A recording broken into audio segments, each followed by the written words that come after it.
তো ফ্রেন্ডস একদম এডি স্টোনের উপরে আনকমন একটা ডিজাইনার ফেব্রিক্সটা হলো ফ্রান্স শিফনের উপরে একদম একদম সফট তুলা, মানে শাড়ি কি শিমুল তুলার মতো শাড়ি, সেরকম শাড়ি পরবেন ঘুমায়া পরবো। এত সুন্দর একটা শাড়ি, বাংলাদেশ চ্যালেঞ্জ করা প্রাইস, আর সম্পূর্ণ এডি স্টোন কিন্তু। এই পাড়ে যে স্টোনটা দেখতেছেন এটা সম্পূর্ণ এডি স্টোন। এই দেখেন স্টোনটা, এই দেখেন এডি স্টোন, অনেক সুন্দর একটা এডি স্টোন, অনেক সুন্দর একটা এডি স্টোন। বাংলাদেশ চ্যালেঞ্জ করা প্রাইস দিচ্ছে এই শাড়িটা মাত্র 3000 করে।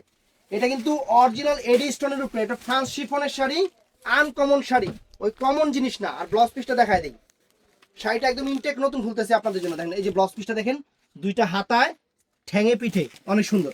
তো এই দেখেন শাড়িটা পরতাছি ফ্রেন্ডস, শাড়িটা পরলে পুরো পরীর বাচ্চা দেখা যাবো। আর চলে আসবেন ঢাকা কাকরাইল কর্ণফুলী গার্ডেন সিটি 2য় তলা 34 নম্বর শোরুমে।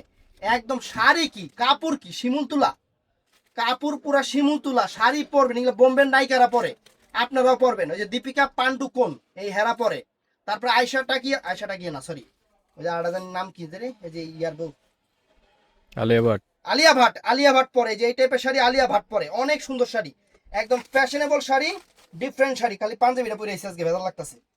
এই দেখেন শাড়ি,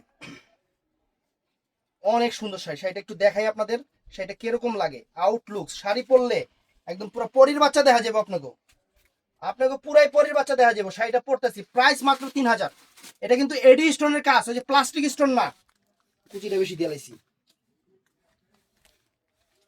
এটা কিন্তু এডি স্টোনের কাজ, প্লাস্টিক স্টোন না। প্লাস্টিক স্টোন হলে কিন্তু এটার দাম কিন্তু কমতো। আর এটা কাপড়ের মানও অনেক ভালো, একদম ফ্রান্স ফেব্রিক্স, একদম ফ্রান্স ফেব্রিক্স। আনকমন একটা শাড়ি, আনকমন একটা শাড়ি, একদম আনকমন। দেখেন এই যে দেখেন, দেখছেন শাড়ি মাত্র 3000 টাকা, মাত্র 3000 টাকা। অর্ডার করবেন, আমাদের ভিডিওর নিচেই নাম্বার আছে। আর এটার মধ্যে কালারগুলো একটু দেখা দাও তো। ওই যে ওইটা কি কালার, অর্গেন্ডি, ভার্গেন্ডি, আকাশি, অনেক রকম কালার আছে, এই 3টা কালার হবে। তো অর্ডার করবেন ঝটপট। ভালো থাকবেন, সুস্থ থাকবেন, আসসালামু আলাইকুম।